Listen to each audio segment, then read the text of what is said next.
ನಮಸ್ತೆ, ನಮ್ಮ ಕಾನೂನು ಅಕಾಡೆಮಿ ಟೀಮ್ ಕಡೆಯಿಂದ. ಲಾಸ್ಟ್ ವಿಡಿಯೋದಲ್ಲಿ ಹಿಸ್ಟ್ರಿನ ನಾನು ಕಂಟಿನ್ಯೂ ಮಾಡ್ತೀನಿ ಅಂತ ನಾನು ನಿಮಗೆ ಹೇಳಿದ್ದೆ. ಸೊ, ಆ ಹಿಸ್ಟ್ರಿನ ಇವತ್ತಿನ ವಿಡಿಯೋದಲ್ಲಿ ಕಂಟಿನ್ಯೂ ಮಾಡ್ತಾ ಹೋಗೋಣ. ಸೊ, ಇವಾಗ ಓದ್ತಾ ಇದ್ದೀವಿ ನಾವು ಹಿಸ್ಟ್ರಿಯಾಯಿಕಲ್ ಬ್ಯಾಕ್ಗ್ರೌಂಡ್ ಆಫ್ ಕಾಪಿರೈಟ್ ಅನ್ನುವಂಥ ವಿಷಯ. ಅಂದರೆ ನಮ್ಮ ಇಂಟಲೆಕ್ಚುವಲ್ ಪ್ರಾಪರ್ಟಿ ರೈಟ್ಸ್ ಏನಿದೆ, ಈ ಸಬ್ಜೆಕ್ಟ್ನ ಹಿಸ್ಟ್ರಿಯ ಬಗ್ಗೆ ತಿಳ್ಕೊಳ್ತಾ ಇದ್ದೀವಿ. ಓಕೆ. ಸೊ ಈ ಹಿಸ್ಟ್ರಿನ ಕೇಳ್ತಾರೆ ಎಕ್ಸಾಮಲ್ಲಿ ಬ್ರೀಫ್ ಆಗಿ, ಅದು ಹೇಗೆ ಮೂಲ ಎಲ್ಲಿಂದ ಬಂತು, ಎಲ್ಲಿಂದ ಅದರ ಆರಿಜಿನ್ನು, ಮತ್ತು ಅದರ ಡೆವಲಪ್ಮೆಂಟ್ ಹೇಗಾಯಿತು, ಹೇಗೆ ಅದು ಬೆಳವಣಿಗೆನ ಹೊಂತು ಕಾಪಿರೈಟ್ ಅಂತೇಳಿ ಎಕ್ಸಾಮಲ್ಲಿ ಕೇಳ್ತಾರೆ. ಅಂಥ ಸಂದರ್ಭದಲ್ಲಿ ನೀವು ಆನ್ಸರಲ್ಲಿ ಇಂಟ್ರೊಡಕ್ಷನಿಂದ ಸ್ಟಾರ್ಟ್ ಮಾಡ್ತೀರಾ. ಸೊ ಇಂಟ್ರೊಡಕ್ಷನಲ್ಲಿ ಹೇಳಿದ್ದೀನಿ ನಾನು, concept and purpose of copyright ಏನಕ್ಕೋಸ್ಕರ ಬೇಕಾಯಿತು ಅಂತ.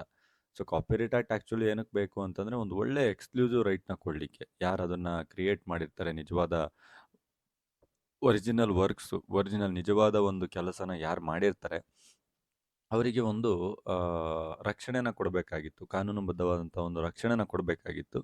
ಸೊ ಅದಕ್ಕೋಸ್ಕರ ಇದನ್ನು ಜಾರಿಗೆ ತಂದರು. ಅದಕ್ಕೋಸ್ಕರ ಇದೊಂದು ಹುಟ್ಕೊಳ್ತು ಕಾಪಿರೈಟ್ ಅನ್ನುವಂಥದ್ದು. ಸೊ ಈ ಕಾಪಿರೈಟ್ ಅನ್ನುವಂಥದ್ದು ಐಡಿಯಾಸ್ಗಳನ್ನು ಪ್ರೊಟೆಕ್ಷನ್ ಮಾಡುವಂಥದ್ದಲ್ಲದೆ, ಸೊ ಅದರಲ್ಲೇನಾದರೂ ವರ್ಕ್ಸ್ಗಳನ್ನು ಕೂಡ ಪ್ರೊಟೆಕ್ಟ್ ಮಾಡ್ತಾ ಹೋಗುತ್ತೆ. ಸೊ ಇದು ವೆರೈಟಿ ಆಫ್ ದ ವರ್ಕ್ಸ್ಗಳಿಗೆ ಅಪ್ಲಿಕೇಬಲ್ ಆಗ್ತಾ ಹೋಗುತ್ತೆ. ಅಥರ್ಶಿಪ್ ಆಗಿರ್ಬೋದು, ಲಿಟ್ರಸಿ ಆಗಿರ್ಬೋದು, ಡ್ರಾಮೆಟಿಕ್, ಮ್ಯೂಸಿಕಲ್, ಆರ್ಟಿಕ್, ಸಂಗೀತ, ಕಲೆ, ಚಲನಚಿತ್ರ, ನಾಟಕೀಯ, ಧ್ವನಿ, ಇದನ್ನು ಆಲ್ರೆಡಿ ನಾನು ಹೇಳಿದ್ದೀನಿ, ಫಿಲ್ಮ್ಸ್ ಆ್ಯಂಡ್ ಸಿನಿಮಾಟೋಗ್ರಫಿಕ್ ಅಂತ. ಇಷ್ಟು ಇಂಟ್ರೊಡಕ್ಷನ್ ಬರೀತಾ ನೀವು ಈ ಎಕ್ಸ್ಕ್ಲೂಸಿವ್ ರೈಟ್ ಅನ್ನುವಂಥದ್ದು ಕಾಪಿರೈಟ್ ಅದರಲ್ಲಿ ಅಲೋ ಮಾಡುತ್ತೆ ಕಂಟ್ರೋಲ್ ಮಾಡಲಿಕ್ಕೆ. ಅಂದರೆ ಯಾರೂ ಕೂಡ ಇದನ್ನು ರೀಪ್ರೊಡಕ್ಷನ್ ಮಾಡಬಾರ್ದು ಅನ್ನುವಂಥ ಒಂದು ಕಾರಣಕ್ಕೆ ಇದು ಉಟ್ಕೊಳ್ಳುತ್ತೆ. ಯಾರೂ ಕೂಡ ಪಬ್ಲಿಕ್ಕಿಗೆ ಫ್ರೀಯಾಗಿ ಏನೂ ಕೂಡ ಪರ್ಮಿಷನ್ ಇಲ್ಲದೆ ಕಮ್ಯುನಿಕೇಟ್ ಮಾಡಬಾರ್ದು ಅನ್ನುವಂಥ ಒಂದು ಕಾರಣಕ್ಕೆ ಹುಡ್ಕೊಳ್ಳುತ್ತೆ. ಆಮೇಲೆ ಯಾರೂ ಕೂಡ ಇದನ್ನು ಬೇರೆಯವರು ರೂಪಾಂತರ ಮಾಡಬಾರ್ದು, ಅಡಾಪ್ಟ್ ಮಾಡ್ಕೊಳ್ಬಾರ್ದು ಅನ್ನುವಂಥದ್ದು ಹುಡ್ಕೊಳ್ಳುತ್ತೆ. ವರ್ಕನ್ನು ಬೇರೆ ಕಡೆ ಟ್ರಾನ್ಸ್ಲೇಟ್ ಮಾಡಬಾರ್ದು ಅನ್ನೋದಕ್ಕೋಸ್ಕರ ಹುಡ್ಕೊಳ್ಳುತ್ತೆ. ನಿಜವಾದ ಕೋರ್ ಆಬ್ಜೆಕ್ಟಿವ್, ನಿಜವಾದ ಮೂಲವಾದಂಥ ಆಬ್ಜೆಕ್ಟಿವ್ಗಳೇನು ಅಂತ ನೋಡಿದಾಗ, ಒಂದು ಇದರಲ್ಲಿ ಕಲ್ಚರಲ್ ಆ್ಯಂಡ್ ಸೈಂಟಿಫಿಕ್ ಅಡ್ವಾನ್ಸ್ಮೆಂಟ್ನ ತರಲಿಕ್ಕೆ. ಅಂದರೆ ನಮ್ಮಿರುವಂಥ ಒಂದು ಕಲ್ಚರ್ನಲ್ಲಿ ಕಲ್ಚರ್, ಸೈನ್ಸು, ಇನೋವೇಷನು, ಇದೆಲ್ಲದ್ರದ್ದು ಕೂಡ ಒಂದು ಡೆವಲಪ್ಮೆಂಟ್ನ ಮಾಡಲಿಕ್ಕೆ ಇದು ಬರುತ್ತೆ. ಎರಡನೇದಾಗಿ ಎಕನಾಮಿಕ್ ಇನ್ಸೆಂಟಿವ್ ಅಂತ ಇದೆ, ಆರ್ಥಿಕವಾಗಿ ಉತ್ತೇಜನ. ಅಂದರೆ ಈಗ ಏನೇನು ಇಂಟೆಲೆಕ್ಚುವಲ್ ಪ್ರಾಪರ್ಟಿ ರೈಟ್ಸ್ಗಳನ್ನು ಕೊಡೋದ್ರಿಂದ ಹೊಸ ಹೊಸ ಆವಿಷ್ಕಾರಗಳನ್ನು ಮಾಡಲಿಕ್ಕೆ ಒಂದು ಅವಾರ್ಡ್ಸ್ಗಳನ್ನು ಕೊಡ್ಬೋದು ಲೇಬರ್ ವರ್ಕ್ಸ್ಗಳಿಗೆ, ಅದನ್ನು ಎನ್ಕರೇಜ್ ಮಾಡ್ತಾ ಹೋಗುತ್ತೆ. ಪಬ್ಲಿಕ್ ಅಕ್ಸೆಸಿಬಿಲಿಟಿ ಅಂತ ಇದೆ. ಸೊ ಸಾಮಾನ್ಯ ಜನರಿಗೆ ಹೊಸ ಹೊಸ ವಿಷಯಗಳು, ಹೊಸ ಹೊಸ ಒಂದು ರೈಟ್ಸ್ಗಳೇನಿದೆ ಅದು ಈಸಿಯಾಗಿ ಅರ್ಥ ಆಗೋಕ್ಕೆ ಅಥವಾ ಕೈಗೆ ಸಿಗೋದಕ್ಕೋಸ್ಕರ ಇದನ್ನು ಮಾಡ್ತಾ ಹೋಗ್ತಾರೆ. ಅಲ್ಟಿಮೇಟ್ಲಿ ಕಾಪಿರೈಟ್ಸ್ ಅನ್ನುವಂಥದ್ದು ತುಂಬ ಸ್ಟ್ರಕ್ಚರ್ಲಿ ಇದನ್ನು ರೆಡಿ ಮಾಡಿದ್ದಾರೆ. ಯಾರ ಮಧ್ಯದಲ್ಲಿ ಯಾರು ಕ್ರಿಯೇಟ್ ಮಾಡಿದ್ದಾರೆ ಅವರು, ಇಂಡಸ್ಟ್ರಿಯಲ್ ಅಥವಾ ಕನ್ಸ್ಯೂಮರ್, ಪಬ್ಲಿಕ್, ಇವರೆಲ್ಲರ ಮಧ್ಯದಲ್ಲೂ ಕೂಡ ಇದನ್ನು ಒಂದು ಲಿಂಕ್ ಅಂತೇಳಿ ಮಾಡಿಬಿಟ್ಟು ಇಂಟೆಲೆಕ್ಚುವಲ್ ಪ್ರಾಪರ್ಟಿ ಅನ್ನುವಂಥದ್ದನ್ನು ಮಾಡಿದ್ದಾರೆ. ಆಮೇಲೆ global origin and international developments ಅಂತ ನೋಡಿದಾಗ, ಈಗ ಇಲ್ಲಿ ತನಕನೂ ಕೂಡ ನಾನು ಇಂಟ್ರೊಡಕ್ಷನ್ ಹೇಳಿದ್ದು ನಿಮಗೆ, ಕೋರ್ ಆಬ್ಜೆಕ್ಟಿವ್ ಏನು, ಒಂದಿಷ್ಟು ಇಂಟ್ರೊಡಕ್ಷನ್ ಏನಕ್ಕೋಸ್ಕರ ಇದು ಬೇಕಾಯಿತು ಅಂತ. ಈಗ ಗ್ಲೋಬಲ್ ಆರಿಜಿನ್ ಆ್ಯಂಡ್ ಡೆವಲಪ್ಮೆಂಟ್ ಅಂತ ನೋಡಿದಾಗ ನಾವು ಸುಮಾರು ಟ್ರೀಟೀಸ್ಗಳನ್ನು ನೋಡಬಹುದು.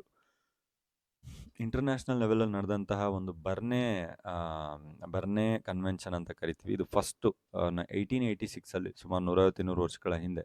ಇದಾದಮೇಲೆ ನೆಕ್ಸ್ಟು 1952ದಲ್ಲಿ ಯೂನಿವರ್ಸಲ್ ಕಾಪಿರೈಟ್ ಕನ್ವೆನ್ಷನ್ನು, 1961ನಲ್ಲಿ ರೋಮ್ ಕನ್ವೆನ್ಷನ್ನು, ಆಮೇಲೆ 1971ನಲ್ಲಿ ಜಿನವಾ ಕನ್ವೆನ್ಷನ್ ಅಂತ ನಡೆಯುತ್ತೆ. 1996ಅಲ್ಲಿ ವಿಪೋ ಕಾಪಿರೈಟ್ ಟ್ರೀಟಿ ಅಂತ ನಡೆಯುತ್ತೆ. ಆಮೇಲೆ 1996ಅಲ್ಲೇ ವಿಪೋ ಪರ್ಫಾರ್ಮೆನ್ಸ್ ಪ್ರೋಗ್ರಾಮ್ಸ್ ಅಂತ ನಡೆಯುತ್ತೆ. 1995ಅಲ್ಲಿ ಟ್ರಿಪ್ಸ್ ಅಗ್ರಿಮೆಂಟ್ ಅಂತ ನಡೆಯುತ್ತೆ. 2013ನಲ್ಲಿ ಮಾರ್ಕಾಶ್ ಟ್ರೀಟಿ ಅಂತ ನಡೆಯುತ್ತೆ. ಸೊ ಇದಾದಮೇಲೆ ಇದಕ್ಕೆ ಸಂಬಂಧಪಟ್ಟ ಹಾಗೆ ನಮ್ಮ ಇಂಡಿಯಾದಲ್ಲಿ ಯಾವ ರೀತಿ ಡೆವಲಪ್ಮೆಂಟ್ ಇದೆ ಅಂತಲೂ ಕೂಡ ನೋಡ್ತಾ ಹೋಗೋಣ. ಓಕೆ. ಸೊ ಇದಿಷ್ಟು ಇವತ್ತಿನ ವಿಡಿಯೋದಲ್ಲಿ ನಾವು ನೋಡ್ತಾ ಹೋಗ್ತೀವಿ. ಈಗ ಏನು ನಾನು ಈ ವಿಷಯಗಳು ಹೇಳಕ್ಕೆ ಹೋಗ್ತಾ ಇದ್ದೀನಿ, ಈ ಟ್ರೀಟೀಸ್ಗಳೆಲ್ಲ ಏನಿದೆ, Berne treaties, universal, TRIPS, Rome, Geneva, ವಿಪೋ, ಇದ್ರ ಬಗ್ಗೆ ಎಲ್ಲದ್ರ ಬಗ್ಗೆ ಮುಂದಿನ ವೀಡಿಯೋಸ್ಗಳಲ್ಲಿ ಇನ್ನೂ ಡೀಪಾಗಿ ಕಲಿತಾ ಹೋಗ್ತೀರಾ. ಇನ್ನೂ ಡೀಪ ಅಂದರೆ ತುಂಬ ಡೀಪಾಗಿ ಕಲಿತಾ ಹೋಗ್ತೀರಾ. ಓಕೆ. ಸೊ ಹಿಸ್ಟ್ರಿ ಅಂತ ಕೇಳಿದಾಗ ಇಲ್ಲಿಂದ ನೀವು ಸ್ಟಾರ್ಟ್ ಮಾಡಿಬಿಟ್ಟು ಆರಿಜಿನ್ ಆ್ಯಂಡ್ ಹಿಸ್ಟ್ರಿ ಅಂತ ಬರೆದಾಗ, ನಾನು ಏನು ಈ ವಿಡಿಯೋದಲ್ಲಿ ಹೇಳ್ತಾ ಇದ್ದೀನಿ ಇದನ್ನು ಕಂಪ್ಲೀಟಾಗಿ ಬರಿಬೇಕಾಗತ್ತೆ. ಸೊ ಇದು ಅಂತಾರಾಷ್ಟ್ರೀಯ ಮಟ್ಟದಲ್ಲಿ ಅಂತ ನೋಡಿದಾಗ, ಅಂತಾರಾಷ್ಟ್ರೀಯ ಮಟ್ಟದಲ್ಲೂ ಕೂಡ ಇದನ್ನು ಅಭಿವೃದ್ಧಿಪಡಿಸೋದಕ್ಕೋಸ್ಕರ ಸುಮಾರು ಒಂದು ವಿಷಯಗಳಲ್ಲಿ, ಜಾಗತಿಕ ಒಂದು ವಿಷಯಗಳಲ್ಲಿ ಇದನ್ನು ಕನ್ಸಿಡರ್ ಮಾಡಿಬಿಟ್ಟು ಎತ್ಕೊಳ್ತಾ ಹೋಗಿದ್ದಾರೆ. ಸೊ ಈಗ international conventions, treaties and copyrights ಅಂತ ಬಂದಾಗ, ಇಂಟರ್ನ್ಯಾಷನಲ್ ಲೆವೆಲ್ನಲ್ಲಿ ಸುಮಾರು ಕನ್ವೆನ್ಷನ್ ಆ್ಯಂಡ್ ಟ್ರೀಟೀಸ್ಗಳು ನಡೆದಿದೆ. ಏನಕ್ಕೋಸ್ಕರ ಅಂತಂದರೆ, ಇಂಟರ್ನ್ಯಾಷನಲ್ ಲೆವೆಲ್ನಲ್ಲಿ ಒಂದು ಲೀಗಲ್ ಸ್ಟ್ಯಾಂಡರ್ಡ್ಸ್ಗಳನ್ನು ಕ್ರಿಯೇಟ್ ಮಾಡೋದಕ್ಕೆ. ಅಂದರೆ ಪ್ರತಿಯೊಂದು ಕಂಟ್ರಿಗಳ ಮಧ್ಯದಲ್ಲಿ ಎಲ್ರಿಗೂ ಕೂಡ ಫೇರ್ ರೆಕಗ್ನಿಷನ್ ಸಿಗಬೇಕು, ಕೆಲಸ ಮಾಡಿದವರಿಗೆ ಒಂದು ಒಳ್ಳೆ ಪ್ರೊಟೆಕ್ಷನ್ ಸಿಗಬೇಕು, ಬಾರ್ಡರ್ನಲ್ಲಿ ಕೋಆಪ್ರೇಷನ್ ಇರಬೇಕು, ಅನ್ಅಥರೈಸ್ಡ್ ಯೂಸ್ಗಳನ್ನು ಮಾಡುವಂಥದ್ದನ್ನು ಹೋಲ್ಡ್ ಮಾಡಬೇಕು ಅನ್ನುವಂಥ ಒಂದು ವಿಷಯಕ್ಕೆ ಪಬ್ಲಿಕ್ ಇಂಟ್ರೆಸ್ಟ್ನ ಆಧಾರದಲ್ಲಿ ಸುಮಾರು ಮೀಟಿಂಗ್ಸ್ಗಳು ದೊಡ್ಡ ದೊಡ್ಡ ಲೆವೆಲಿಗೆ ನಡೆಯುತ್ತೆ. ಕನ್ವೆನ್ಷನ್ ಅಂತಂದರೆ ಏನು? ದೊಡ್ಡ ಲೆವೆಲಿಗೆ ದೇಶಗಳೆಲ್ಲ ಕೂತ್ಕೊಂಡು ಒಂದು ರೂಮಲ್ಲಿ ಕೂತ್ಕೊಂಡು ಮಾತಾಡ್ತವೆ. ಸರಿ, ಈಗ ಕಾಪಿರೈಟಿಗೆ ನಾವು ಏನಾದರೂ ಒಂದು ಆ್ಯಕ್ಷನ್ ತಗೋಬೇಕಲ್ಲ ಅಂತ. ಈ ರೀತಿ ನಡೆದಿರುವಂಥ ಮೀಟಿಂಗ್ಸ್ಗಳೇ ನಾನು ಲಾಸ್ಟ್ ಹೇಳಿದ್ನಲ್ಲ, 1, 2, 3 Berne convention, Geneva conventions, Paris convention, ವಿಪೋ, ಟ್ರಿಪ್ಸು ಇವೆಲ್ಲ ಇಂಟರ್ನ್ಯಾಷನಲ್ ಲೆವೆಲಲ್ಲಿ ನಡೆದಂಥ ಒಂದು ಮೀಟಿಂಗ್ಸ್ಗಳು. ಈ ಮೀಟಿಂಗ್ಸ್ಗಳ ಒಂದು ಬ್ರೀಫ್ ಓವರ್ವ್ಯೂ ಏನು ಹೇಳುತ್ತೆ ಅಂತಂದರೆ, ಇಂಟೆಲೆಕ್ಚುವಲ್ ಪ್ರಾಪರ್ಟಿ ಅನ್ನೋದು ಎಲ್ಲಿಂದ ಆರಿಜಿನ್ ಆಯಿತು, ಇದು ಹೇಗೆ ಡೆವಲಪ್ಮೆಂಟ್ ಆಯಿತು, ಎರಡೂ ವಿಷಯಗಳನ್ನು ಇದು ಇಲ್ಲೇ ಎಕ್ಸ್ಪ್ಲೇನ್ ಮಾಡ್ತಾ ಹೋಗುತ್ತೆ. ಸೊ ಮೊದಲನೇದಾಗಿ ಇದು ಅಡ್ಮಿನಿಸ್ಟ್ರೇಟ್ ಆಗುತ್ತೆ ವಿಪೋ ಇಂದ, ವರ್ಲ್ಡ್ ಇಂಟೆಲೆಕ್ಚುವಲ್ ಪ್ರಾಪರ್ಟಿ ಆರ್ಗನೈಸೇಷನಿಂದ. ಇದರ ಮುಖ್ಯವಾದಂಥ ಒಂದು ಪರ್ಪಸ್ ಬಂದ್ಬಿಟ್ಟು ಇದು ಎನ್ಶೂರ್ ಮಾಡುತ್ತೆ ಇಂಟರ್ನ್ಯಾಷನಲ್ ಲೆವೆಲ್ನಲ್ಲಿ ಪ್ರೊಟೆಕ್ಷನ್ಗೋಸ್ಕರ. ಯಾವುದಕ್ಕೆ ಅಂತಂದರೆ ಲಿಟ್ರೇಚರ್ ವರ್ಕ್ ಮತ್ತು ಆರ್ಟಿಸ್ಟಿಕ್ಸ್ ವರ್ಕ್ಸ್ ಏನಿದೆ, ಸಾಹಿತ್ಯ ಮತ್ತು ಕಲೆಗೆ ಸಂಬಂಧಂತಹ ಒಂದು ರಕ್ಷಣೆಯನ್ನು ಕೊಡೋದಕ್ಕೋಸ್ಕರ ಇದು ವರ್ಕ್ ಮಾಡುತ್ತೆ. ಇದು ಯಾರು ಆಪ್ರೇಟ್ ಮಾಡ್ತಾರೆ ಅಂತಂದರೆ ವರ್ಲ್ಡ್ ಇಂಟೆಲೆಕ್ಚುವಲ್ ಪ್ರಾಪರ್ಟಿ ಆರ್ಗನೈಸೇಷನ್ ಅಂತೀವಿ, ವಿಪೋ ಅಂತ ಕರಿತೀವಿ. ಮುಂದಿನ ವೀಡಿಯೋಸ್ಗಳಲ್ಲಿ ಸುಮಾರು ಟೈಮ್ ರಿಪೀಟ್ ಆಗ್ತಾ ಇರುತ್ತೆ. ಇದು ಕಂಟ್ರೋಲ್ ಮಾಡ್ತಾ ಹೋಗುತ್ತೆ. ಫ್ಯೂಚರ್ ಏನು ಅಂತಂದರೆ ಆಟೋಮೆಟಿಕ್ ಪ್ರೊಟೆಕ್ಷನ್, ಕಾಪಿರೈಟ್ ಪ್ರೊಟೆಕ್ಷನ್ ಅನ್ನುವಂಥದ್ದು ಫಾರ್ಮಲ್ ರಿಜಿಸ್ಟ್ರೇಷನ್ ಮಾಡದೆ ಇದು ಆಟೋಮೆಟಿಕ್ ಆಗಿ ಪ್ರೊಟೆಕ್ಷನ್ ಸ್ಟಾರ್ಟ್ ಆಗುತ್ತೆ ನ್ಯಾಷನಲ್ ವೈಸು, ರಾಷ್ಟ್ರದಲ್ಲ, ರಾಷ್ಟ್ರದ ಮಧ್ಯದಲ್ಲಿ. ಆಮೇಲೆ ನ್ಯಾಷನಲ್ ಟ್ರೀಟ್ಮೆಂಟ್ ಅಂತ ಇದೆ. ಅಂದರೆ ಯಾರು ಆಥರ್ಸ್ಗಳಿರ್ತಾರೆ ಇವರು ನಮ್ಮ ದೇಶದಲ್ಲಿ ಹೇಗೆ ನಮ್ಮ ದೇಶದ ಲೋಕಲ್ ಆಥರ್ಸ್ಗಳು ಬರ್ದಂಗೆ ಪ್ರೊಟೆಕ್ಷನ್ ಎಲ್ಲ ಪಡ್ಕೊಳ್ತಾರೋ, ಹಾಗೆ ಬೇರೆ ದೇಶದಲ್ಲಿ ಏನಾದರೂ ಇಲ್ಲೊಂದು ಬರೆದ್ರೆ, ಏನಾದರೂ ಒಂದು ಕೃತಿಗೀತೆಯನ್ನು ಪಬ್ಲಿಷ್ ಮಾಡಿದರೆ ಅದು ಕೂಡ ಪ್ರೊಟೆಕ್ಷನ್ನ ತೆಗೆದುಕೊಳ್ಳೋಗುತ್ತೆ. ಇಲ್ಲಿ ಆಥರ್ಸ್ನ ಲೈಫು +50 ಇಯರ್ಸ್ನ ಕೊಟ್ಟಿದ್ದಾರೆ, ಆಯಿತಾ. ಸಮ್ ಕಂಟ್ರೀಸ್ಗಳು 70 ಇಯರ್ಸ್ ತನಕ ಎಕ್ಸಿಡ್ ಮಾಡ್ಕೊಂಡಿದ್ದಾರೆ ಅವ್ರು ಮಾಡಿರುವಂಥ ಬುಕ್ಸ್, ಮ್ಯೂಸಿಕ್, ಪೇಂಟಿಂಗ್ ಆ್ಯಂಡ್ ಫಿಲ್ಮ್ನ ಆಧಾರದ ಮೇಲೆ. ಅಂದರೆ ಇವತ್ತು ನಾನೊಂದು ಬುಕ್ ಬರೆದೆ ಅಂತಂದರೆ ನಾನು ಬದುಕಿರೋವರೆಗೂ ಅದರ ವ್ಯಾಲಿಡಿಟಿ ಇರುತ್ತೆ, ನಾನು ಸತ್ತೋದ್ಮೇಲೆ +50 ವರ್ಷ ವ್ಯಾಲಿಡಿಟಿ ಇರುತ್ತೆ ಯಾವುದರ ವರ್ಕ್ನ ಮೇಲೆ, ಬುಕ್ಸ್, ಮ್ಯೂಸಿಕ್, ಪೇಂಟಿಂಗ್, ಫಿಲ್ಮ್ಸ್, ಈ ರೀತಿಯಾಗಿ. ಸೊ ಈ ರೀತಿಯಾಗಿ ಇದೊಂದು ಬರುತ್ತೆ. ಆಮೇಲೆ ನೆಕ್ಸ್ಟ್ ಮೋರಲ್ ರೈಟ್ ಅಂತ ಬಂದಾಗ, ಈ ಮೋರಲ್ ರೈಟಲ್ಲಿ ಆಥರ್ಶಿಪ್ ಅನ್ನುವಂಥದ್ದನ್ನು ಇಲ್ಲಿ ಕ್ಲೈಮ್ ಮಾಡ್ಕೊಳ್ಬಹುದು ಇಫ್ ಇನ್ ಕೇಸ್ ಏನಾದರೂ ಸಮಸ್ಯೆ ಆದಾಗ.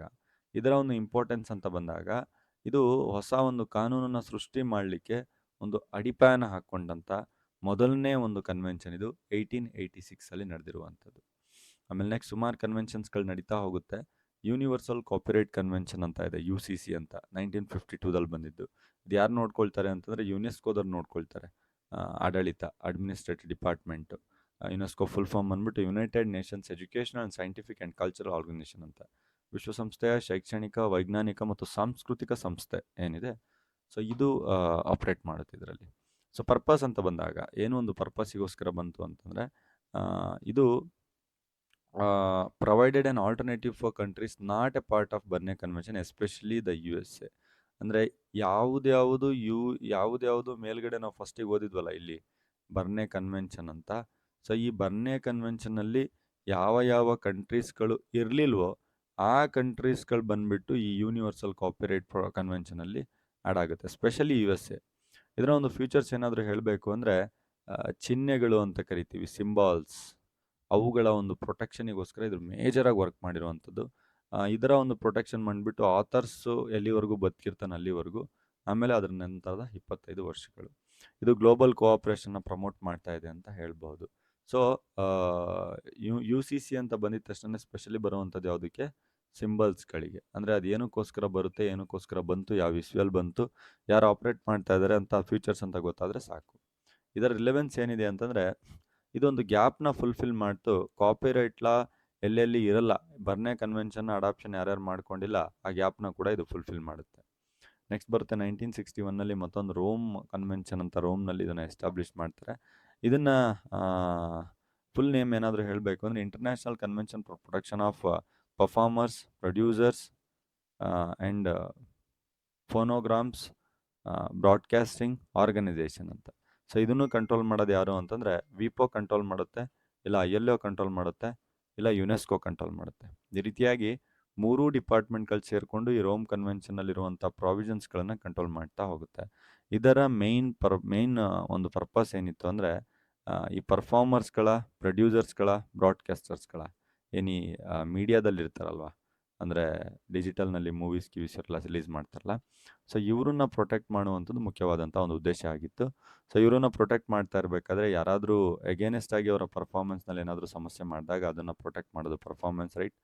ಪ್ರೊಡ್ಯೂಸರ್ಸ್ಗಳೇನಿರ್ತಾರೆ, ಯಾರು sound recordings, form duplication, something anything ಏನಾದರೂ ಇಂಟೆಲೆಕ್ಚುವಲ್ ಪ್ರಾಪರ್ಟಿ ಥರ ಏನಾದರೂ ಕ್ರಿಯೇಟ್ ಮಾಡಿರ್ತಾರಲ್ಲ, ಅದನ್ನು ಪ್ರೊಟೆಕ್ಟ್ ಮಾಡುವಂಥದ್ದು ಕೆಲಸ ಆಗಿರುತ್ತೆ.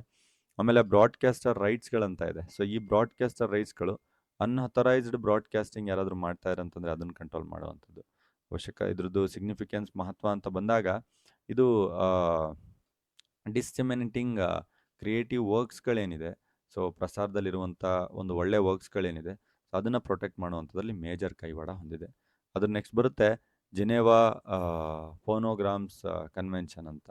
ಫುಲ್ ನೇಮ್ ಬಂದ್ಬಿಟ್ಟು convention for the protection of producers of phonograms against the unauthorised duplication ಅಂತ ಇದೆ. ಫೋನೋಗ್ರಾಮ್ಸ್ ಮೀನ್ಸ್ ಆಗಿನ ಕಾಲದಲ್ಲಿ ಮ್ಯೂಸಿಕ್ಕಿಗೋಸ್ಕರ ಒಂದು ಬರ್ತಾ ಇತ್ತು ರೌಂಡ್ದು, ಇಲ್ಲೊಂದು ಇರೋವಂಥದ್ದು, ಇದು ತಿರುಗ್ತಾ ಇತ್ತು C D. So I think ಎಲ್ಲ ಮೂವೀಸ್ಗಳೆಲ್ಲ ನೋಡಿರ್ತೀರ ಓಲ್ಡ್ ಮೂವೀಸ್ಗಳಲ್ಲಿ. ಸೊ ಅದರ ಒಂದು ಪ್ರೊಟೆಕ್ಷನ್ ಬಗ್ಗೆ ಮಾತಾಡ್ತಾ ಇದೆ. ಸೊ ಸ್ಪೆಷಲಿ ಈ ಜಿನೆವಾ ಕನ್ವೆನ್ಷನ್ ಮ್ಯೂಸಿಕ್ ಪ್ರೈವಸಿಗೋಸ್ಕರ ಸೇಫ್ ಮಾಡುತ್ತೆ. ಇದರ ಫ್ಯೂಚರ್ಸ್ಗಳು ಅಂತ ಬಂದಾಗ ಈ ಮೆಂಬರ್ ಕಂಟ್ರೀಸ್ಗಳೇನಿದೆ, ಇದು ಅನ್ಅಥರೈಸ್ಡ್ ರೀಪ್ರೊಡಕ್ಷನ್ ಆಫ್ ಸೌಂಡ್ ರೆಕಾರ್ಡಿಂಗ್ಸ್ಗಳನ್ನು ಪ್ರೊಟೆಕ್ಟ್ ಮಾಡಲಿಕ್ಕೆ ಯೂಸ್ ಮಾಡ್ತಾ ಹೋಗ್ತಾರೆ. ಇಲ್ಲಿ ಎನ್ಶೂರ್ಸ್ ಮಾಡ್ತಾರೆ ಪ್ರೊಡ್ಯೂಸರ್ಸ್ಗಳು ರಾಯಲ್ಟಿಗಳನ್ನು ಅವ್ರು ಪಟ್ಟಿರುವಂಥ ಕಷ್ಟಕ್ಕೋಸ್ಕರ ರಾಯಲ್ಟಿಗಳನ್ನು ತಿಂತಾ ಹೋಗಬೇಕು ಅಂತ. ಸಿಗ್ನಿಫಿಕೆನ್ಸ್ ಅಂತ ಬಂದಾಗ ಸ್ಟ್ರೆಂಥನ್ ಮಾಡ್ತಾ ಇದ್ದಾರೆ ಮ್ಯೂಸಿಕ್ ಇಂಡಸ್ಟ್ರಿ ಮತ್ತು ಇಂಟರ್ನ್ಯಾಷನಲ್ ಲೆವೆಲ್ನ ಒಂದು ಸಿಸ್ಟಮ್ನ ಸ್ಟ್ರೆಂಥನ್ ಮಾಡ್ತಾ ಹೋಗ್ತಾ ಇದ್ದಾರೆ ಮ್ಯೂಸಿಕ್ ಇಂಡಸ್ಟ್ರಿಯಲ್ಲಿ. ನೆಕ್ಸ್ಟ್ 1996 ವಿಪೋ ಅನ್ನುವಂಥದ್ದು ಬರುತ್ತೆ. ವಿಪೋ ಅಂತಂದರೆ ವರ್ಲ್ಡ್ ಇಂಟೆಲೆಕ್ಚುವಲ್ ಪ್ರಾಪರ್ಟಿ ಆರ್ಗನೈಸೇಷನ್ ಅಂತ. ಸೊ ಹೆಸರಲ್ಲೇ ಹೇಳ್ತಾ ಇದೆ. ಸೊ ಇದರಲ್ಲಿ WCT ಅಂತೇಳಿ ನಾವು ಕರಿತೀವಿ. ವಿಪೋ ಕಾಪಿರೈಟ್ ಟ್ರೀಟಿ, ಇದು ಕೂಡ ವಿಪೋನೇ ಕಂಟ್ರೋಲ್ ಮಾಡುವಂಥದ್ದು. ಇದರ ಮೇಯ್ನ್ ಪರ್ಪಸ್ ಏನಿತ್ತು ಅಂದರೆ ಡಿಜಿಟಲ್ ಟೆಕ್ನಾಲಜಿ ಮತ್ತು ಇಂಟರ್ನೆಟ್ನ ಯಾರಾದರೂ ಏನಾದರೂ ಯೂಸ್ ಮಾಡಿಕೊಂಡು ಇಂಟೆಲೆಕ್ಚುವಲ್ ಪ್ರಾಪರ್ಟಿನ ಕ್ರಿಯೇಟ್ ಮಾಡ್ಕೊಂಡಿದ್ದಾರೆ ಅಂತಂದರೆ ಅದನ್ನು ಪ್ರೊಟೆಕ್ಟ್ ಮಾಡುವಂಥದ್ದು. ಸ್ಪೆಷಲಿ ಪ್ರೊಟೆಕ್ಟ್ ಮಾಡುತ್ತೆ ಕಂಪ್ಯೂಟರ್ ಪ್ರೋಗ್ರಾಮ್ಸ್ಗಳನ್ನು, ಲೈಕ್ ಸಾಫ್ಟ್ವೇರ್ಸ್ಗಳನ್ನು, ಅಥವಾ ಲೈಕ್ ಡಿಜಿಟಲ್ ವರ್ಕ್ಸ್ ಅಂತಂದರೆ ಡಿಜಿಟಲಿ ನಾವು ಯೂಸ್ ಮಾಡಿಬಿಟ್ಟು, ಎಕ್ಸಾಂಪಲ್ ನಾನು PDF ಕ್ರಿಯೇಟ್ ಮಾಡಿದೆ ಅಥವಾ ಏನೋ ಸಮಥಿಂಗ್ ಏನೋ ಕ್ರಿಯೇಟ್ ಮಾಡಿದೆ, ಯಾವುದೋ ಒಂದು ಸಾಫ್ಟ್ವೇರ್ನ ಕ್ರಿಯೇಟ್ ಮಾಡಿದೆ, ಅದನ್ನು ಪ್ರೊಟೆಕ್ಟ್ ಮಾಡಲಿಕ್ಕೆ ಅದು ಆನ್ಲೈನ್ ಡಿಸ್ಟ್ರಿಬ್ಯೂಷನ್ ಮಾಡೋದು, ಡಿಜಿಟಲ್ ರೀಪ್ರೊಡಕ್ಷನ್ ಮಾಡೋದು, ಪಬ್ಲಿಕ್ ಕಮ್ಯುನಿಕೇಷನ್ ಮಾಡೋದು, ಈ ರೀತಿಯೆಲ್ಲ ಏನೂ ಮಾಡದೇ ಇರೋ ಹಾಗೆ ಇದನ್ನು ಪ್ರೊಟೆಕ್ಟ್ ಮಾಡಲಿಕ್ಕೆ ಇದನ್ನು ಯೂಸ್ ಮಾಡ್ಕೊಂಡಿದ್ದಾರೆ. ಸ್ಪೆಷಲಿ ಹೇಳಬೇಕಂದ್ರೆ ಆನ್ಲೈನ್ ಪೈರಸಿನ ಸೇಫ್ ಮಾಡುತ್ತೆ. ಇದರ ಇಂಪಾರ್ಟೆನ್ಸ್ ಬಂದ್ಬಿಟ್ಟು ಡಿಜಿಟಲ್ ದುನಿಯಾದಲ್ಲಿ, ಡಿಜಿಟಲ್ ಈರಾದಲ್ಲಿ ಸೇಫ್ ಗಾರ್ಡ್ ಮಾಡುವಂಥ ಒಂದು ಪ್ರಯತ್ನ ಪಡುತ್ತೆ. ನೆಕ್ಸ್ಟ್ ಬರುತ್ತೆ ವಿಪೋ ಪರ್ಫಾರ್ಮೆನ್ಸಸ್ ಆ್ಯಂಡ್ ಫೋನೋಗ್ರಾಫ್ ಟ್ರೀಟಿ ಅಂತೇಳಿ, WPPT ಅಂತ ಕರಿತೀವಿ. ಸ್ಪೆಷಲಿ ಇದು ಕೂಡ ಕಂಟ್ರೋಲ್ ಮಾಡುವಂಥದ್ದು ಆ್ಯಕ್ಚುಯಲ್ ಬಂದ್ಬಿಟ್ಟು WCTN ಲಾಸ್ಟ್ ಓದಿದ್ವಲ್ಲ ಸೀರಿಯಲ್ ನಂಬರ್ 5, ಇದರ ಒಂದು ಫೋಕಸ್ ಮಾಡಲಿಕ್ಕೆ ಸ್ಪೆಷಲಿ ಆನ್ ಪರ್ಫಾರ್ಮೆನ್ಸ್ ಆ್ಯಂಡ್ ಪ್ರೊಡ್ಯೂಸರ್ಸ್ಗಳು, ಲೈಟ್ಸ್ಗಳು ಆನ್ ಡಿಜಿಟಲ್ ಎನ್ವೈರ್ನ್ಮೆಂಟ್ಗೋಸ್ಕರ ಇದು WPPT ಜಾರಿಗೆ ಬರುತ್ತೆ. ಇದರ ಫ್ಯೂಚರ್ಸ್ ಏನು ಅಂತಂದರೆ ಲೈವ್ ಆಗಿ ಮಾಡುವಂಥ ಪರ್ಫಾರ್ಮೆನ್ಸ್ಗಳು, ಸೌಂಡ್ ರೆಕಾರ್ಡಿಂಗ್ಸ್, ಆನ್ಲೈನಲ್ಲಿ ಏನು ಮಾಡ್ತಾರೆ ಅದು, ಸೊ ಇದನ್ನೆಲ್ಲದನ್ನು ಕೂಡ ಡಿಸ್ಟ್ರಿಬ್ಯೂಟ್ ಮಾಡೋದು, ಸ್ಟ್ರೀಮಿಂಗ್ ಮಾಡೋದು, ಫೇಕಾಗಿ ಯೂಸ್ ಮಾಡೋದು, ಎಲ್ಲದನ್ನು ಕೂಡ ಪ್ರೊಟೆಕ್ಟ್ ಮಾಡುವಂಥ ಒಂದು ಸಿಗ್ನಿಫಿಕೆನ್ಸ್ ಹೊಂದಿದೆ ಈ ನಮ್ಮ ಡಿಜಿಟಲ್ ಈರಾದಲ್ಲಿ, ಈ ನಮ್ಮ ಡಿಜಿಟಲ್ ಯುಗದಲ್ಲಿ. ಸೊ ನೆಕ್ಸ್ಟ್ ಏನಾದರೂ ಹೇಳಬೇಕು ಅಂತಂದರೆ ಟ್ರಿಪ್ಸ್ ಅಗ್ರಿಮೆಂಟ್ ಅಂತ ಇದೆ. ಸೊ ಈ ಟ್ರಿಪ್ಸ್ ಅಗ್ರಿಮೆಂಟ್ ಅನ್ನುವಂಥದ್ದು 1995ದಲ್ಲಿ ನಾವು ನೋಡ್ತೀವಿ. So agreement on trade related aspects of intellectual property rights ಅಂತ ಫುಲ್ ಫಾರ್ಮ್ ಅದು. ಅದನ್ನು ಶಾರ್ಟ್ ಆಗಿ ಟ್ರಿಪ್ಸ್ ಅಂತ ಕರೀತಾರೆ. ಅಂದರೆ trade related aspects of intellectual property rights ಅಂತ. ಓಕೆ, ಇದನ್ನು ಟ್ರಿಪ್ಸ್ ಅಗ್ರಿಮೆಂಟ್ ಅಂತ ಶಾರ್ಟ್ಕಟಾಗಿ ಕರೀತಾರೆ. ಇದನ್ನು ಆಪ್ರೇಟ್ ಮಾಡೋದು ಯಾರು ಅಂತಂದರೆ WTO. ಯಾರು ಆಪ್ರೇಟ್ ಮಾಡ್ತಾರೆ, ಯಾವ ಕಾರಣಕ್ಕೆ ಅದನ್ನು ಕನ್ವೆನ್ಷನ್ ಮಾಡಿದ್ರು ಅನ್ನುವಂಥದ್ದು ತಿಳ್ಕೊಳ್ಬೇಕು ಅಟ್ಲೀಸ್ಟು. ಇದರ ಮುಖ್ಯವಾದಂಥ ಒಂದು ಪರ್ಪಸ್ ಏನಾಗಿತ್ತು ಅಂದರೆ IPR ಸ್ಟ್ಯಾಂಡರ್ಡ್ಸ್ಗಳನ್ನು ಈ WTO ಮೆಂಬರ್ಸ್ಗಳಲ್ಲಿ ಇನ್ಕ್ಲೂಡಿಂಗ್ ಕಾಪಿರೈಟ್ಸ್ಗಳಲ್ಲಿ ಮೇಂಟೈನ್ ಮಾಡೋದಾಗಿತ್ತು. ಇದರ ಫ್ಯೂಚರ್ಸ್ಗಳಂತ ಬಂದಾಗ ಬರ್ನೆ ಕನ್ವೆನ್ಷನ್ಸ್ಗಳೇನಿದೆ ಕೇವಲ ನಾರ್ಮಲ್ ಆಗಿರುವಂಥ ರೈಟ್ಸ್ಗಳು ಕೊಟ್ಟಿತ್ತು, ಅದರಲ್ಲಿ ಮೋರಲ್ ರೈಟ್ಸ್ಗಳ ಬಗ್ಗೆ ಮಾತಾಡಿರಲಿಲ್ಲ. ಅದನ್ನು ಇವರು ಆಥರ್ ಲೈಫ್ ಪ್ಲಸ್ 50 ಇಯರ್ ಇರೋ ತನಕ ಮೋರಲ್ ರೈಟ್ಸ್ಗಳನ್ನು ಕೊಡ್ತೀವಿ ಅಂತ ಮಾತಾಡೋಕ್ಕೆ ಸ್ಟಾರ್ಟ್ ಮಾಡ್ತು. ಆಮೇಲೆ WTO ಏನಿದೆ, ಸೊ ಇದು ರೆಸೊಲ್ಯೂಷನ್ ಮೆಕ್ಯಾನಿಸಮ್ ಆಗಿದೆ. ಯಾರ್ದಾದ್ರೂ ಮಧ್ಯದಲ್ಲಿ ಏನಾದರೂ ಗ್ಲೋಬಲಿ ಜಗಳ ಆದಾಗ ಅಂಥ ಟೈಮಲ್ಲಿ ಮಧ್ಯದಲ್ಲಿ ಬಂದ್ಬಿಟ್ಟು ಇದು ಸಾಲ್ವ್ ಕೂಡ ಮಾಡುತ್ತೆ. ನೆಕ್ಸ್ಟ್ ಬಂದರೆ ಮರಕೇಶ್ ಒಪ್ಪಂದ ಅಂತ ಇದೆ, ಸರಿನಾ? ಮರಾಕಾಶ್ ಟ್ರೀಟಿ ಅಂತ ಕರಿತೀವಿ, 2013ರಲ್ಲಿ. ಇದನ್ನು ಕೂಡ ಅಡ್ಮಿನಿಸ್ಟ್ರೇಟಿವ್ ಆಪ್ರೇಟ್ ಮಾಡ್ತಾ ಇರೋದು ಯಾರು ಅಂತಂದರೆ ವಿಪೋ, ವರ್ಲ್ಡ್ ಇಂಟೆಲೆಕ್ಚುವಲ್ ಪ್ರಾಪರ್ಟಿ ಆರ್ಗನೈಸೇಷನ್. ಇದರ ಮುಖ್ಯವಾದಂಥ ಒಂದು ಪರ್ಪಸ್ ಏನಾಗಿತ್ತು ಅಂದರೆ ಫೆಸಿಲಿಟಿ ಮಾಡಿಕೊಡುವಂಥದ್ದು. ಏನೀಗ ಪಬ್ಲಿಷ್ ಮಾಡಿರ್ತಾರಲ್ವ IP ಒಂದು ಪೇಟೆಂಟ್ ರೈಟ್ನ ರಿಜಿಸ್ಟರ್ ಮಾಡಿಕೊಂಡು ಜನರಿಗೆ ತಲುಪಿಸ್ಬೇಕು ಅಂತ ಇರ್ತಾರೆ. ಸೊ ಅದು ಯಾವ ರೀತಿ ವಿಜುವಲ್ ಆಗಿ ಪ್ರಿಂಟ್ನಲ್ಲಿ ಡಿಸಬಿಲಿಟೀಸ್ಗಳಲ್ಲಿ ಅಥವಾ ಏನದು ಯಾವ ರೀತಿ ಅದು ದೊರಕಬೇಕು, ಸಿಗಬೇಕು ಅಥವಾ ಸಿಗಬಾರ್ದು, ಈ ರೀತಿಯಾದಂಥ ರೂಲ್ಸ್ ಆ್ಯಂಡ್ ರೆಗ್ಯುಲೇಷನ್ಸ್ಗಳನ್ನು ಮರಕಾಶ್ ಟ್ರೀಟಿಯಲ್ಲಿ ಚೆಕ್ ಮಾಡ್ತಾ ಹೋಗ್ತಾರೆ. ಇದರ ಫೀಚರ್ಸ್ಗಳು ಅಂತ ಬಂದಾಗ ಇಲ್ಲಿ ಅಥರೈಸ್ಡ್ ಎಂಟಿಟೀಸ್ಗಳು produce accessible formats like braille, audio books without any needing copyright holder permission, ಅದನ್ನು ಕೂಡ ಇದ್ರಲ್ಲಿ ಕಂಟ್ರೋಲ್ ಮಾಡ್ತಾ ಹೋಗ್ತಾರೆ. ಇಲ್ಲಿ ಪ್ರಮೋಟ್ ಮಾಡ್ತಾರೆ ಕ್ರಾಸ್ ಬಾರ್ಡರ್ನಲ್ಲಿ ಎಕ್ಸ್ಚೇಂಜ್ ಆಗಿ ಅಕ್ಸೆಸಿಬಲ್ ಕಾಪೀಸ್ಗಳು ಸಿಗೋ ರೀತಿ. ಬ್ಯಾಲೆನ್ಸ್ ಅಂತ ಬಂದಾಗ ಹ್ಯೂಮನ್ ರೈಟ್ಸ್ ಆ್ಯಂಡ್ ಅಕ್ಸೆಸಿಬಿಲಿಟಿಯಲ್ಲಿ ಇದನ್ನು ಬ್ಯಾಲೆನ್ಸ್ ಮಾಡ್ತಾ ಕೂಡ ಹೋಗ್ತಾ ಇರ್ತಾರೆ. ಇದು 8ನೇದಾಗಿ. ನೆಕ್ಸ್ಟ್ ಬಂದ್ಬಿಟ್ಟು ಇದಿಷ್ಟು ಲಾಸ್ಟ್ ಸ್ಲೈಡ್ ತನಕ ನಾ ಹೇಳಿದ್ದು ಕಂಪ್ಲೀಟ್ ಆಗಿ ಇಂಟರ್ನ್ಯಾಷನಲ್ ಲೆವೆಲ್ನ ಬಗ್ಗೆ ನಾನು ಮಾತಾಡಿದ್ದು. ಸೊ ಈ ಒಂದು ವಿಡಿಯೋದಲ್ಲಿ ಈ ಒಂದು ವಿಡಿಯೋದ ಈ ಒಂದು ಸ್ಲೈಡ್ನಲ್ಲಿ ನ್ಯಾಷನಲ್ ಲೆವೆಲ್ನ ಒಂದು ಡೆವಲಪ್ಮೆಂಟ್ ಬಗ್ಗೆ ಮಾತಾಡಿದರೆ, ನಮ್ಮ ಇಂಡಿಯಾದಲ್ಲಿ ಫೇಸ್ 1 ಅಂತ ಬಂದಾಗ, ಅಂದರೆ ಫಸ್ಟ್ ನಮ್ಮ ಇಂಡಿಯಾದಲ್ಲಿ ಏನು ಸ್ಟಾರ್ಟ್ ಆಗಿರಲಿಲ್ಲ, ಇದು ಫಾರಿನಲ್ಲಿ ಸ್ಟಾರ್ಟ್ ಆಗಿತ್ತು. ಇಂಟರ್ನ್ಯಾಷನಲ್ ಸ್ಟ್ಯಾಂಡರ್ಡಲ್ಲಿ, ಕೊಲೋನಿಯಲ್ ರೂಲ್ಸ್ಗಳಲ್ಲಿ ಅಲ್ಲೆಲ್ಲ ಬರ್ನೆ ಕನ್ವೆನ್ಷನ್ ಸ್ಟಾರ್ಟ್ ಆಯಿತು, UCC ಸ್ಟಾರ್ಟ್ ಆಯಿತು, ಟ್ರಿಪ್ ಸ್ಟಾರ್ಟ್ ಆಯಿತು. ಇಂಡಿಯಾದಲ್ಲೂ ಎಲ್ಲ ನಮ್ಮವರಿಗೂ ಕೂಡ ನಾವು ಕೂಡ ಪ್ರೊಟೆಕ್ಷನ್ ಮಾಡ್ಕೊಳ್ಬೇಕಲ್ಲ ನಮ್ಮ ಕಾಪಿರೈಟ್ಸು ಕೂಡ ಅಂತ. ಆವಾಗ ಸ್ಟಾರ್ಟ್ ಆದಂಥ ವಿಷಯ ನಮ್ಮ ಇಂಡಿಯಾದಲ್ಲಿ ಫೇಸ್ 1. ಆ ಫೇಸ್ 1ನಲ್ಲಿ 1911 ಟೈಮಲ್ಲಿ, ಅರ್ಲಿಯಸ್ಟ್ ಟೈಮಲ್ಲಿ ಬ್ರಿಟಿಷ್ ಅಡ್ಮಿನಿಸ್ಟ್ರೇಷನ್ ಏನಿದ್ದಾರೆ, ಸೊ ಇವರು ಈ ಕಾಪಿರೈಟನ್ನು ನಮ್ಮ ಇಂಡಿಯಾದಲ್ಲೂ ಕೂಡ ಜಾರಿಗೆ ತಂದರು. ಇನಿಷಿಯಲ್ ಪ್ರಾವಿಷನ್ಸ್ಗಳೇನಿದೆ, ಬರ್ನೆ ಕನ್ವೆನ್ಷನ್ಸ್ಗಳ ಒಂದು ಪ್ರಾವಿಷನ್ಸ್ಗಳನ್ನು ಇಡ್ತಾ ಹೋದರು. ಈ ಪೀರಿಯಡಲ್ಲಿ ಕಾಪಿರೈಟ್ ಪ್ರೊಟೆಕ್ಷನ್ ಅನ್ನುವಂಥದ್ದು ಕೇವಲ 7 ವರ್ಷಕ್ಕೆ ಸೀಮಿತವಾಗಿತ್ತು. ಅಂದರೆ ಅವನು ಜೀವಂತವಾಗಿರುವಷ್ಟು ವರ್ಷಗಳು ಮತ್ತು ಪ್ಲಸ್ 7 ವರ್ಷಗಳು ಸೀಮಿತವಾಗಿತ್ತು. ಅಡಿಷ್ನಲ್ ಆಗಿ ಗೌರ್ಮೆಂಟ್ ಏನಿದೆ ಪವರ್ ಇತ್ತು, ಕಂಪಲ್ಸರಿ ಲೈಸೆನ್ಸ್ ಮಾಡಬೇಕು, ಯಾವ ಬುಕ್ಗಳನ್ನು ಪಬ್ಲಿಷ್ ಮಾಡ್ತೀರಾ ಅದಕ್ಕೆ 1914 ತನಕನೂ ಕೂಡ ರಿಜಿಸ್ಟ್ರೇಷನ್ ಎಲ್ಲ ಆಗಬೇಕು, ಅದನ್ನು ಪಬ್ಲಿಷ್ ಮಾಡಬೇಕು ಅಂತ. ಆಮೇಲೆ ಫೇಸ್ 2 ಸ್ಟಾರ್ಟ್ ಆಗುತ್ತೆ 1914ನಲ್ಲಿ. 1911ನ ಒಂದು ಅಮೆಂಡ್ಮೆಂಟ್ ಏನಿದೆ 1914ಇಂದು, ಇದು ತುಂಬ ಮಾಡ್ರನ್ ಅಪ್ರೋಚನ್ನು ಕೊಡ್ತಾ ಸ್ಟಾರ್ಟ್ ಮಾಡುತ್ತೆ. ಇದರಲ್ಲಿ ಡೆವಲಪ್ಮೆಂಟ್ ಫೇಸ್ ಅಂತ ಹೇಳ್ಬೋದು ನಾವು. ಯಾಕಂದರೆ ಯಾರಾದರೂ ಕಾಪಿರೈಟ್ನ ಏನಾದರೂ ಇನ್ಫ್ರಿಂಜ್ ಮಾಡಿದರೆ, ಮಧ್ಯದಲ್ಲಿ ಮೂಗು ತೂರಿಸಿದ್ರೆ, ಕಾಪಿ ಮಾಡಿದರೆ, ಡಿಸ್ಟ್ರಿಬ್ಯೂಷನ್ ಮಾಡಿದರೆ, ಕಮ್ಯುನಿಕೇಷನ್ ಮಾಡಿದರೆ, ಇದು ಕ್ರಿಮಿನಲ್ ಅಫೆನ್ಸ್ ಅನ್ನುವಂಥದ್ದನ್ನು ಇಲ್ಲಿ ಸ್ಟಾರ್ಟ್ ಮಾಡ್ತಾರೆ ನಮ್ಮ ಇಂಡಿಯಾದಲ್ಲಿ. ಇದನ್ನು ಅಡ್ಜಸ್ಟ್ ಮಾಡ್ತಾರೆ 10 ಇಯರ್ಸಿಗೆ ಕಾಪಿರೈಟು ಫಸ್ಟ್ ಪಬ್ಲಿಕೇಶನ್ ಆಗಿರುವಂಥದ್ದಿಂದ. ಆಮೇಲೆ ಅಂಟಿಲ್ ಇದು ಇಂಡಿಯಾ ಇಂಡಿಪೆಂಡೆನ್ಸ್ ಆಗೋ ತನಕ ಇದೇ ಥರ ಇರುತ್ತೆ. ಫೇಸ್ 3 ಡೆವಲಪ್ಮೆಂಟ್ ಸ್ಟಾರ್ಟ್ ಆಗುತ್ತೆ 1957 ಆ್ಯಕ್ಟ್. ಆ್ಯಕ್ಚುಯಲ್ ಆಗಿ ಸ್ಟಿಲ್ ಇವತ್ತು ಕೂಡ ತುಂಬ ಫೇಮಸ್ ಆಗಿ ಕೋರ್ಟ್ಗಳಲ್ಲಿ ನಡೀತಾ ಇರುವಂಥ ಆ್ಯಕ್ಟು ಈ ಫೇಸ್ 3ಯಲ್ಲಿ ಬಂದಂಥ ದ ಕಾಪಿರೈಟ್ ಆ್ಯಕ್ಟ್ 1957. ಇದು ತುಂಬ ರನ್ನಿಂಗ್ ಸ್ಟೇಟಸಲ್ಲಿರುವಂಥ ಆ್ಯಕ್ಟ್ ಇದು. ಸೊ ಇಲ್ಲಿ 1958ಇಂದ ಜಾರಿಗೆ ಬಂದಂಥ ಈ ಕಾಯ್ದೆ ಏನಿದೆ, ತುಂಬ ಚೆನ್ನಾಗಿ ಡೀಪಾಗಿ ಓದ್ತಾ ಹೋಗ್ತೀವಿ ಮುಂದಿನ ಎಲ್ಲ ವೀಡಿಯೋಸ್ಗಳಲ್ಲಿ ಆ್ಯಕ್ಟ್ನ ಬಗ್ಗೆ. ಸೊ 1958ಅಲ್ಲಿ ಬಂದಂಥ ಈ ಆ್ಯಕ್ಟ್ ಏನಿದೆ, ಇದು ಇಂಟೆಲೆಕ್ಚುವಲ್ ಪ್ರಾಪರ್ಟಿ ಲೆಜಿಸ್ಲೇಷನ್ ನಮ್ಮ ಕಂಟ್ರಿಯಲ್ಲಿ ಸ್ಟಾರ್ಟ್ ಮಾಡ್ತಾರೆ. ಇದು ಕೂಡ ಸೇಮ್ ಬರ್ನೆ ಕನ್ವೆನ್ಷನ್ ಏನಿದೆ ಅದರ ಪ್ರಕಾರನೇ ಹೈಲೈಟ್ ಆಗಿ ಹೋಗಿರುತ್ತೆ. ನೋಟಬಲಿ 1999, 2002, 2012ಅಲ್ಲಿ ಸಣ್ಣ ಪುಟ್ಟ ಅಮೆಂಡ್ಮೆಂಟ್ಗಳನ್ನು ಮಾಡಿದ್ದಾರೆ. ಅಂದರೆ ಟೆಕ್ನಾಲಜಿ ಬಂತು, ಅವಾಗೆಲ್ಲ ಟೆಕ್ನಾಲಜಿ ಇರಲಿಲ್ಲ, ಈ ಪಾಯಿಂಟ್ಸ್ಗಳನ್ನು ಆ್ಯಡ್ ಮಾಡಿದರು, ಕಂಪ್ಯೂಟರ್ ಪ್ರೋಗ್ರಾಮ್ಸ್ಗಳನ್ನು ಆ್ಯಡ್ ಮಾಡಿದರು, ಟ್ರಿಪ್ಸ್ನ ಒಂದು ರಿಕ್ವೈರ್ಮೆಂಟ್ಸ್ಗಳಿಂತು ಅವನ್ನ ನಮ್ಮಲ್ಲಿ ಆ್ಯಡ್ ಮಾಡ್ತಾ ಬಂದಿದ್ದಾರೆ. ಸೊ ಈ ರೀತಿಯಾಗಿ ನೀವು ಈ ಒಂದು ನಮ್ಮ ಇಂಡಿಯಾದಲ್ಲಿರುವಂಥ ಡೆವಲಪ್ಮೆಂಟ್ಸ್ಗಳನ್ನು ನೋಡಬಹುದು. ಈಗ ನಮ್ಮ ಒಂದು ಕೋರ್ ಆಬ್ಜೆಕ್ಟಿವ್ಸ್ಗಳಂತ ನೀವೇನಾದರೂ ನೋಡಿದಾಗ, ನಮ್ಮಲ್ಲಿರುವಂಥ ಒಂದು ಕೋರ್ ಆಬ್ಜೆಕ್ಟಿವ್ಸ್ಗಳಲ್ಲಿ 1957 ಆ್ಯಕ್ಟ್ನ ಕೋರ್ ಆಬ್ಜೆಕ್ಟಿವ್ಸ್ಗಳು ನಾನು ನಿಮಗೆ ಹೇಳಿದ್ದೆ. ಫೇಸ್ 3ಯಲ್ಲಿ ಬಂದಂಥ 1957 ಆ್ಯಕ್ಟ್ ಏನಿದೆ, ಇದು ತುಂಬ ಇಂಪಾರ್ಟೆಂಟ್ ಆಗಿರುತ್ತೆ ನಮಗೆ. ಸೊ ಈ ಒಂದು ಆ್ಯಕ್ಟ್ನ ಒಂದು ಕೋರ್ ಆಬ್ಜೆಕ್ಟಿವ್ಸ್ಗಳಂತ ನೀವು ನೋಡಿದಾಗ, ಸೋಷಿಯೋ ಎಕನಾಮಿಕ್ ಆಬ್ಜೆಕ್ಟಿವ್ಸ್ಗಳಲ್ಲಿ ಮೊದಲನೆಯ ಆಬ್ಜೆಕ್ಟಿವ್ನೇ ಒರಿಜಿನಲ್ ವರ್ಕು, ಯಾರು ನಿಜವಾದ ಒಂದು ಕೃತಿಯ, ಕಲೆಯ, ಒಂದು ಸಾಹಿತ್ಯದ, ಲಿಟ್ರೇಚರ್ನ, ಆ ಮ್ಯೂಸಿಕ್ನ, ಮೂವಿನ, ಫಿಲ್ಮ್ನ ಓನರ್ ಇರ್ತಾನೆ, ಅವನಿಗೆ ಒಂದು ಎನ್ಕರೇಜ್ ಮಾಡೋದು, ಒಂದು ಪ್ರೊಟೆಕ್ಷನ್ ಕೊಡಬೇಕು ಅಂತ. ಆಥರ್ಸ್ಗಳನ್ನು ಮೋಟಿವೇಟ್ ಮಾಡೋದು, ಕಂಪೋಸರ್ಸ್ಗಳನ್ನು ಮೋಟಿವೇಟ್ ಮಾಡೋದು. ಯಾಕಂದರೆ ನಾನೇನಾದರೂ ಕಷ್ಟಪಟ್ಟು ಮಾಡಿದೆ ಅಂತಂದರೆ ಅದು ನನ್ನ ಹೆಸರಿಗೆ ಬರೀತಾರಂತೆ, ನನಗೆ ರಾಯಲ್ಟಿ ಕೊಡ್ತಾರಂತೆ ಅನ್ನುವಂಥ ಒಂದು ಆಸೆಗೆ ಕ್ರಿಯೇಟಿವಿಟಿಗಳನ್ನು ಹೆಚ್ಚಿಗೆ ಮಾಡುವಂಥದ್ದು, ಕಂಟಿನ್ಯೂಸ್ ಆಗಿ ಹೊಸ ಒರಿಜಿನಲ್ ಕಂಟೆಂಟ್ಸ್ಗಳನ್ನು ಜನ್ರೇಟ್ ಮಾಡಲಿ ಅಂತ. ಸೊ ಅದಕ್ಕೋಸ್ಕರ ಅವರಿಗೆ ಎಕ್ಸ್ಕ್ಲೂಸಿವ್ ರೈಟ್ಸ್ಗಳನ್ನು ಕೊಡುವಂಥದ್ದು, ಒಂದಿಷ್ಟು ಟೈಮ್ ಲಿಮಿಟ್ ಅಂತ, ಸುಮಾರು ಒಂದು 10 ವರ್ಷ ಹಿಡಿದ್ಬಿಟ್ಟು 70 ವರ್ಷದ ತನಕನೂ ಕೂಡ ಟೈಮ್ ಲಿಮಿಟ್ಗಳನ್ನು ಕೊಡುವಂಥದ್ದು, ಕ್ರಿಯೇಟರ್ಸ್ಗಳಿಗೆ ಎಕನಾಮಿಕಲಿ ಎಕ್ಸ್ಪ್ಲಾಯ್ಟ್ ಆಗಲಿಲ್ದಂಗೆ ಸೇಫ್ ಗಾರ್ಡ್ ಮಾಡುವಂಥದ್ದು, ಅವರಿಗೆ ಲೈಸೆನ್ಸ್ಗಳನ್ನು ಕೊಡುವಂಥದ್ದು, ಇದು ಮುಖ್ಯವಾದಂಥ ಆಬ್ಜೆಕ್ಟು. ಎರಡನೇ ಆಬ್ಜೆಕ್ಟ್ ಬಂದ್ಬಿಟ್ಟು ಪ್ರೊಟೆಕ್ಷನ್ ಆಫ್ ದ ಆರಿಜಿನೇಟರ್ ಅಂತ ಇದೆ.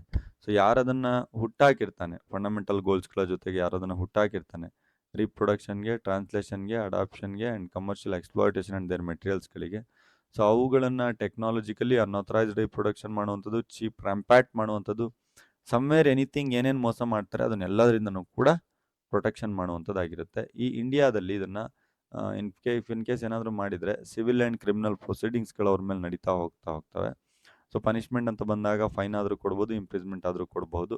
ಸೊ ಈ ರೀತಿಯಾಗಿ ನೀವು ಎಕ್ಸ್ಪ್ಲೇನ್ ಮಾಡ್ಬೋದು. ಫುಲ್ ಆ್ಯಂಡ್ ಫೈನಲ್ ಆಗಿ ಸ್ವಲ್ಪ ಲೆಂತಿ ವಿಡಿಯೋ, ಇಂಪಾರ್ಟೆಂಟ್ ಇದೆ, ಹಿಸ್ಟ್ರಿ ಆರಿಜಿನ್ ಅಂತ ಕೇಳ್ತಾರೆ. ಇಂಡಿಯಾ ಮತ್ತು ಇಂಟರ್ನ್ಯಾಷನಲ್ ಲೆವೆಲ್ ತುಂಬ ಇಂಪಾರ್ಟೆಂಟ್ ಇದೆ, ಲಾಂಗ್ ಆನ್ಸರಿಗೆ ಕೇಳ್ತಾರೆ. ಸೊ ಅದನ್ನು ನೀವು ಬರೀಬೇಕಾಗುತ್ತೆ. ಆಮೇಲೆ ಕನ್ಕ್ಲೂಷನ್ ಅಂತ ಬಂದಾಗ ಕನ್ಕ್ಲೂಷನ್ನಲ್ಲಿ ಈ ಕನ್ವೆನ್ಷನ್ಸ್ ಆ್ಯಂಡ್ ಟ್ರೀಟೀಸ್ ಅನ್ನುವಂಥದ್ದು ಏನಿದೆ, ಇದೊಂದು ಫ್ರೇಮ್ವರ್ಕನ್ನು ಕ್ರಿಯೇಟ್ ಮಾಡಿಕೊಡ್ತು ನಮಗೆ, ಕ್ರಿಯೇಟಿವ್ ಫ್ರೇಮ್ವರ್ಕ್ಗಳನ್ನು ಕ್ರಿಯೇಟ್ ಮಾಡಿಕೊಡ್ತು.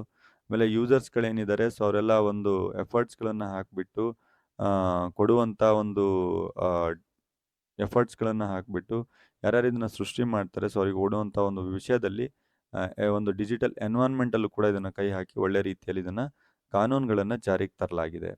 ಸೊ ಈ ರೀತಿಯಾಗಿ ಇದು ನ್ಯಾವಿಗೇಟ್ ಮಾಡ್ತಾ ಗ್ಲೋಬಲಿ ಇಂಟೆಲೆಕ್ಚುವಲ್ ಪ್ರಾಪರ್ಟಿ ರೈಟ್ಸ್ಗಳನ್ನು ಕಾಪಾಡ್ತಾ ಬಂದಿದ್ದಾರೆ. ಅಥವಾ ಎನಿ ಸಮ್ ಕನ್ಕ್ಲೂಷನ್ ನಿಮ್ಮ ಓನ್ ಆಗಿ ಒಂದಿಷ್ಟು ಬರೆದ್ರೆ ನಡೆಯುತ್ತೆ. ಇದಿಷ್ಟು ಕನ್ಕ್ಲೂಷನ್ನು. ಈಗ ಮತ್ತೊಂದು ಸಲ ಕ್ವಿಕ್ ರಿವಿಷನ್ ಮಾಡಬೇಕು ಇವತ್ತಿನ ಸ್ಲೈಡ್ಸ್ಗಳು ಅಂತ ಬಂದಾಗ, ಇವತ್ತು ನಾನು ಹಿಸ್ಟ್ರಿ ಬಗ್ಗೆ ಮಾತಾಡಿದೆ. ಹಿಸ್ಟ್ರಿ ಜೊತೆಗೆ ಹೇಗೆ ಆರಿಜಿನ್ ಆಯಿತು ಅಂತ ಒಂದಿಷ್ಟು ಇಂಟ್ರೊಡಕ್ಷನ್ನ ಈ 2 ಪೇಜಲ್ಲಿ ಕೊಡ್ತಾ, ಇಂಟರ್ನ್ಯಾಷನಲ್ ಲೆವೆಲ್ ಕನ್ವೆನ್ಷನ್ಸ್ಗಳನ್ನು ಸ್ಟಾರ್ಟ್ ಮಾಡ್ತಾ, Berne convention, universal convention, Rome convention, Geneva convention, ವಿಪೋ convention, WPPT convention, TRIPS agreement, Marrakesh treaty ಆಗಿರಬಹುದು, ಎಲ್ಲದನ್ನು ನೋಡ್ತಾ ಬಂದ್ವಿ. ಸೊ ಅದಾದಮೇಲೆ ನೆಕ್ಸ್ಟ್ ಬಂದೆ ನಾನು ನಮ್ಮ ಇಂಡಿಯಾ ಒಂದು ಹಿಸ್ಟ್ರಿ ಏನು ಹೇಳುತ್ತೆ ಅಂತ 3 ಫೇಸಲ್ಲಿ ಹೇಳಿದೆ. Up to 1911, up to 1914, 1914 to 1957, 1957 to ಇಲ್ಲಿವರೆಗೆ ಇರ ಏನಿತ್ತು ಅಂತ. ಮೋಸ್ಟ್ ಇಂಪಾರ್ಟೆಂಟ್ ಆ್ಯಕ್ಟಿಗೆ ರನ್ ಆಗ್ತಾ ಇರೋಂಥ ಕಾಪರೇಟ್ ಆ್ಯಕ್ಟ್ 1957 ಏನಿದೆ, ಸೊ ಇದರ ಒಂದು ಆಬ್ಜೆಕ್ಟಿವ್ಸ್ಗಳನ್ನು ಮಾತಾಡ್ತಾ ಕನ್ಕ್ಲೂಷನ್ ಬಗ್ಗೆ ಮಾತಾಡಿದೆ. ಇದಿಷ್ಟು ಇವತ್ತಿನ ವಿಡಿಯೋ. ಮುಂದಿನ ಒಂದು ವಿಡಿಯೋದಲ್ಲಿ ಈ ಕಾಪಿರೈಟ್ ಆ್ಯಕ್ಟ್ ಅಂತಾನೇನು ಲಾಸ್ಟ್ ಹೇಳಿದೆ, ಈಗ ಜಸ್ಟ್ ಒಂದು ಹೇಳಿದ್ನಲ್ಲ ಇಂಪಾರ್ಟೆಂಟ್ ಅಂತ, ಇದೇ ಕಾಪಿರೈಟ್ ಆ್ಯಕ್ಟ್ನ ಸೆಕ್ಷನ್ 14ನ ಸ್ಕೋಪ್ ಮತ್ತು ನೇಚರ್ ಏನಿದೆ ಅನ್ನುವಂಥದ್ದನ್ನು ನೋಡ್ತಾ ಹೋಗೋಣ. ಇಟ್ ಮೀನ್ ದಟ್ ಸೆಕ್ಷನ್ 14 ಬಂದ್ಬಿಟ್ಟು ಎಕ್ಸ್ಕ್ಲೂಸಿವ್ ರೈಟ್ನ ಬಗ್ಗೆ ಮಾತಾಡುತ್ತೆ. ಇದೇ ಎಕ್ಸ್ಕ್ಲೂಸಿವ್ ರೈಟ್ನ ಬಗ್ಗೆ ನಾವು ತುಂಬ ಹೈಲೈಟ್ ಆಗಿ ನೋಡ್ತಾ ಹೋಗೋಣ. ಇದಿಷ್ಟು ಇವತ್ತಿನ ವಿಡಿಯೋ. ಮತ್ತೆ ಮುಂದಿನ ವಿಡಿಯೋದಲ್ಲಿ ನಾನು ಸಿಗ್ತಾ ಹೋಗ್ತೇನೆ. So thank you very much from ನಮ್ಮ ಕಾನೂನು law academy team. Thank you.